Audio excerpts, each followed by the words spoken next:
Bom, gente, tudo bem? Nós, aqui nesse vídeo, nós vamos falar um pouco sobre as Crônicas de Nárnia e a sua relação com o cristianismo. É um vídeo introdutório, nós pretendemos gravar vídeos falando de maneira mais profunda sobre os assuntos, que há uma variedade de assuntos, como redenção em Nárnia, falar sobre o sofrimento, como que C.S. Lewis tratou o sofrimento nas Crônicas de Nárnia, mostrando que Aslan era alguém que se importava com o sofrimento do próximo. Exemplo disso, há no primeiro livro dos 7 livros que foram escritos, que é Sobrinho do Mago. Nesse livro tem uma passagem onde fala de Digore. Digore era um jovem que tinha a mãe que estava morrendo com câncer. É engraçado isso porque a mãe de C.S. Lewis morreu de câncer. E quando a mãe de C.S. Lewis morreu de câncer, C.S. Lewis tinha aproximadamente a idade de Digore. Então, C.S. Lewis vai introduzir nesse livro o que havia acontecido em sua vida.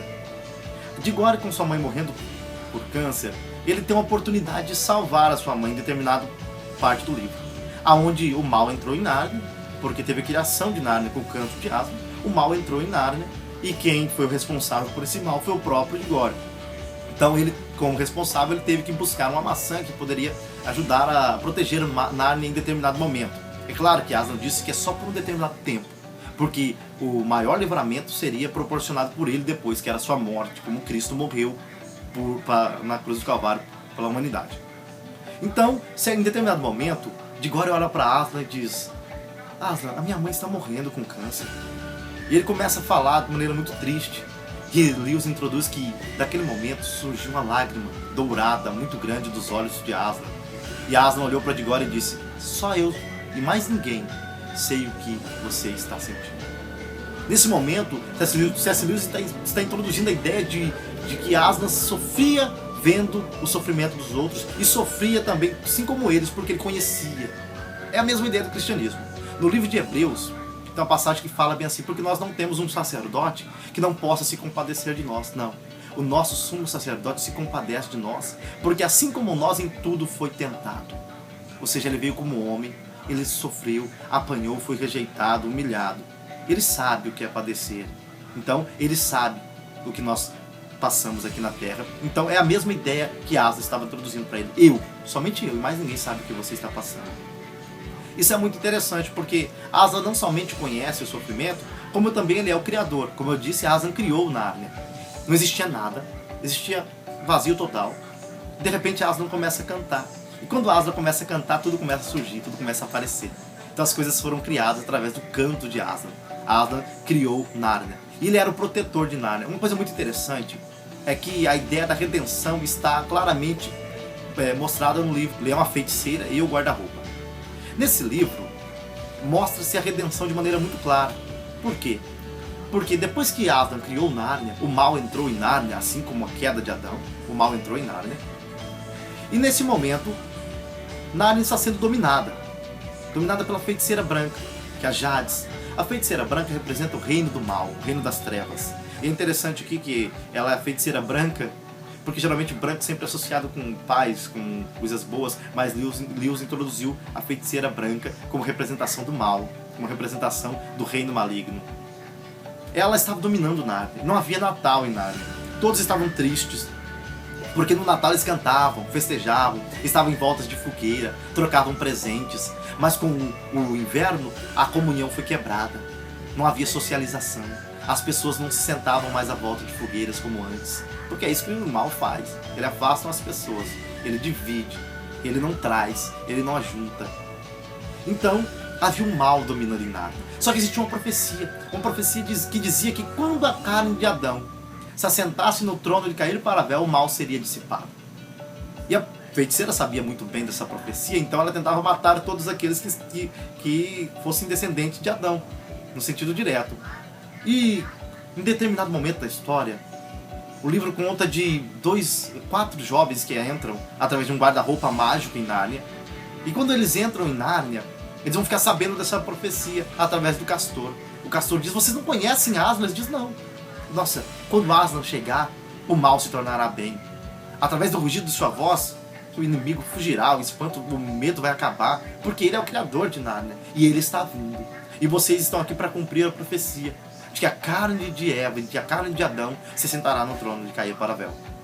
Para resumir a história, dentre desses 4 irmãos existia um jovem chamado Edmundo, um jovem egoísta que só pensava em si mesmo, que queria dominar, levado pelo desejo de estar acima dos outros.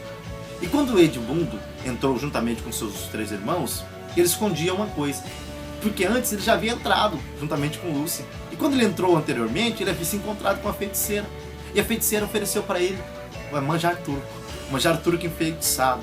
E ele ficou enfeitiçado por causa daquele manjar, e ele queria mais manjar. E ela disse: eu não vou te dar mais, eu vou te dar mais manjar quando você trouxer os seus irmãos para junto comigo. E eu vou dar para você um reino, você vai dominar, você vai governar. Então ela estava dando para ele poder, é a ideia de poder. Em Lewis é muito interessante que tudo aquilo que te escraviza se torna um vício. O vício é aquilo que te escraviza. Então Edmundo se tornou escravo do seu vício, que era o manjar turco. Na ideia do cristianismo é o pecado. O pecado te torna escravo.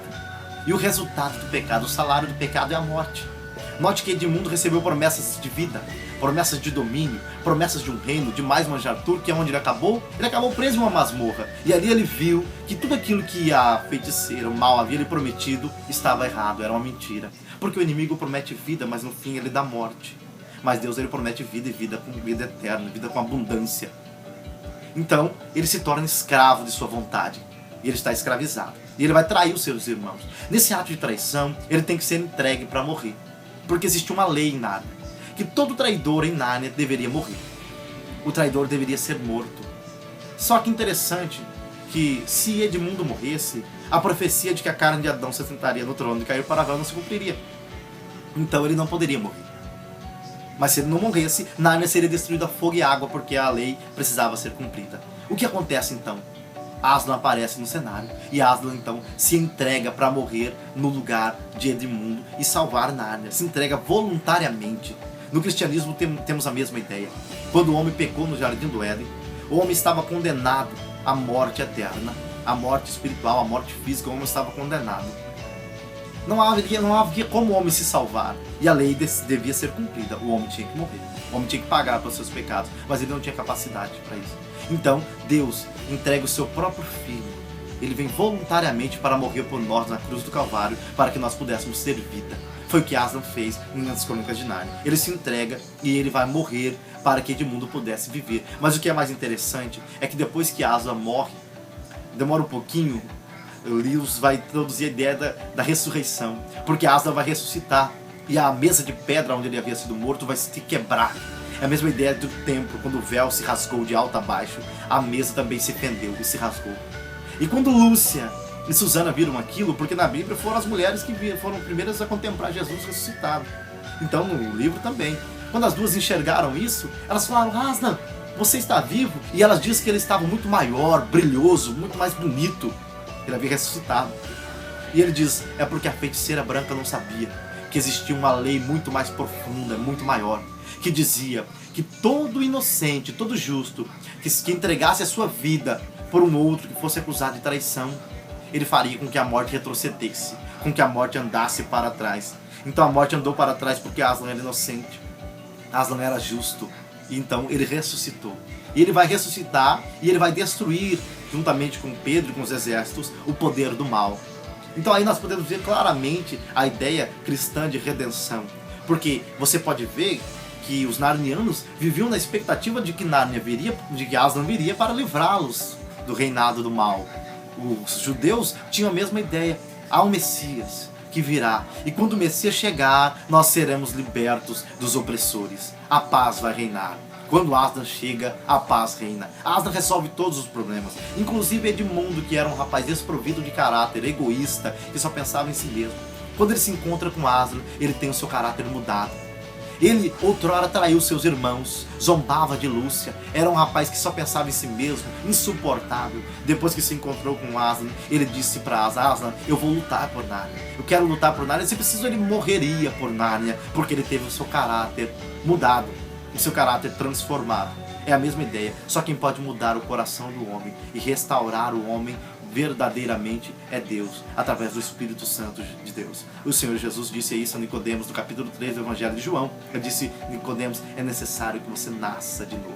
Você tem que nascer de novo. Com Pedro aconteceu isso. Pedro negou Jesus, mas depois que ele teve uma transformação verdadeira, ele morreu em uma cruz de cabeça para baixo, porque não se achou digno de ser crucificado como Jesus. Isso é coragem, isso é o que Deus traz por nós. Deus faz com que nós tenhamos através do Espírito Santo de Deus, e foi o que aconteceu com Edmundo.